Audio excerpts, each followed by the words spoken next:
si è appena unito un altro giocatore allo scacchiere di Gasperini. Siamo a 6, se ho contato bene siamo a 6. A parametro 0 Vasquez, Ghilardi, Ferguson, El Enawi, Wesley e adesso anche Bailey. Sì, ho parametri 0, alcuni prestiti, Wesley e Elauni invece che sono stati investimenti consistenti. eh, si è dovuta adoperare la Roma, ma si sta muovendo. Eppure io ho sempre qui nella testa le ultime dichiarazioni di Gasperini che tu lo ascolti e vedi che non è... sì, non è proprio contentissimo un po' del mercato, non che ne faccia una colpa, però è uno che vuole i suoi giocatori, che vuole i suoi giocatori. E in passato avrei reputato anche un po' eccessivo questo atteggiamento. Adesso invece credo, dandogli un'altra chiave di lettura, è che lui a Roma non vuole sbagliare. Lui a Roma non vuole sbagliare e vuole a disposizione determinati giocatori che sa, o meglio, che crede perlomeno che possano dargli una grande mano sotto l'aspetto tattico, perché ha bisogno di, appunto, come dicevo prima, giocatori che abbiano determinate skills, no, per poi performare. Perché ricordo anche un'altra di intervista, no, di Gasper quando gli chiesero ma all'Inter cosa non rifaresti?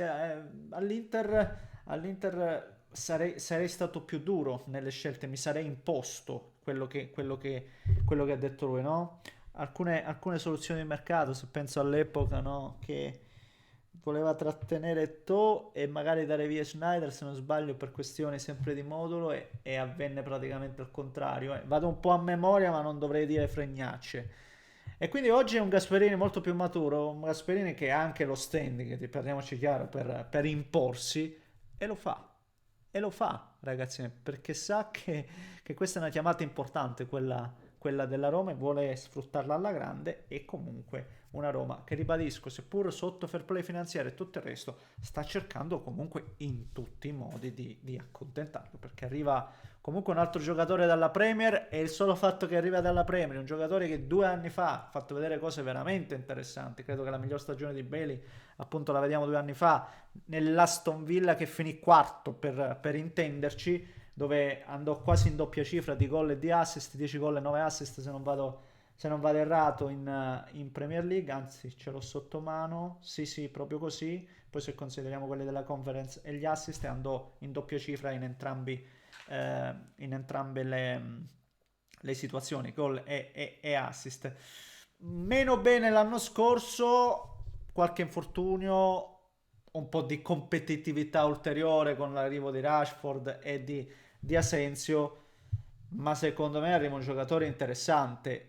L'unica cosa è che mi sento dire, dal mio punto di vista, la Roma la vedevo già coperta bene lì, con Sule, con Dybala, volendo lì potrebbe giocare, o meglio, Baldanzi sicuro, potrebbe giocarci lo stesso Pellegrini, che non sappiamo adesso quale sarà il suo futuro, volendo anche lo stesso El Shaarawy, più forse come quinto che come tre quarti, ma ne ha di materiale. La Roma, e forse sicuramente ne sto dimenticando qualcun altro, ma vuole tante armi a disposizione Gasperini. Ne parliamo.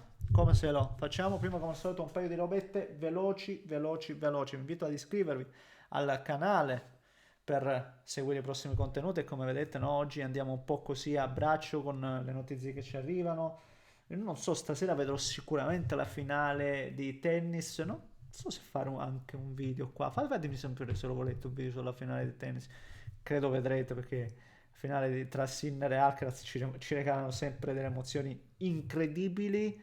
Vediamo. Comunque vi invito appunto a rimanere attivi sul canale, anche attivando la campanella. Mi trovate su tutte le piattaforme, praticamente Instagram, TikTok, Facebook, siamo ovunque. Adesso siamo anche su Telegram, ve lo ripeto ancora una volta, dove potete trovare ancora ulteriori aggiornamenti su video, ma anche cose riservate solo a noi stessi. Magari alcune volte vi posso inviare anche, che ne so, quello che faccio durante non lo so, possiamo fare di tutto e di più, quindi vi invito anche lì. Basta, perché già vi ho sottratto troppo tempo e vi chiedo scusa, andiamo all'argomento.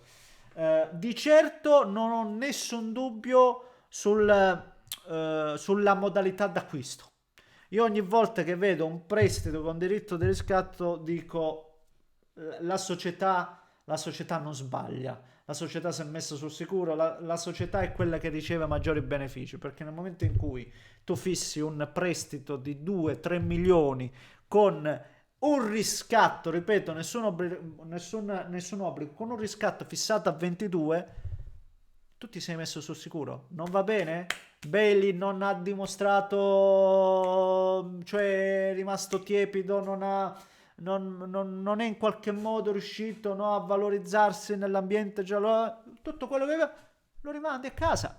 È vero, 2-3 milioni di prestito, magari l'ingaggio, quello che vuoi, ma è un investimento che puoi assolutamente fare e che la Roma ha fatto. Quindi sotto l'aspetto contrattuale questi sono i migliori affari possibili per quanto mi riguarda. Poi è un giocatore che, ripeto, secondo me non ha qualità così diverse se penso a Sule, anzi, perché quella più o meno è la mattonella, non prendiamoci in giro, anzi, io spero che non crei e non vada a sottrarre tanto minutaggio a gente come appunto Dybala, Sule. Oggi la squadra titolare me la immagino con Dybala e Sule titolari e con la punta che sia Ferguson o Dobbik davanti.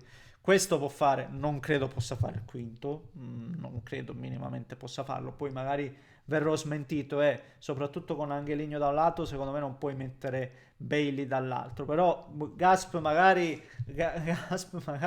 ragazzi è capace di fare tutto, quindi alzo le mani, io sono semplicemente uno youtuber, così ci chiamano, che dico la mia qua. Ma questo è, lui è prevalentemente un'ala tre quarti che può farlo sia a destra che a sinistra e l'ho fatto sia a destra che a sinistra anche con ottimi risultati sia in termini di marcature che di assistenza. Però quello è, mi sembra molto delineato il suo profilo.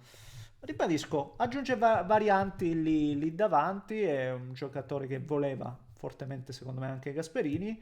Oggi abbiamo avuto anche l'altra notizia su Sancho che è stato un po' lì titubante sul chi va là, non ha aperto poi in maniera definitiva alla Roma, quindi pare che non arrivi. È una Roma che vedremo se lavorerà ancora. Ribadisco, carpendo un po' tra le righe le dichiarazioni di Gasp, lui vorrebbe ancora altro. Lui vorrebbe ancora altro e sarebbe anche forse disposto a privarsi di qualche pedina.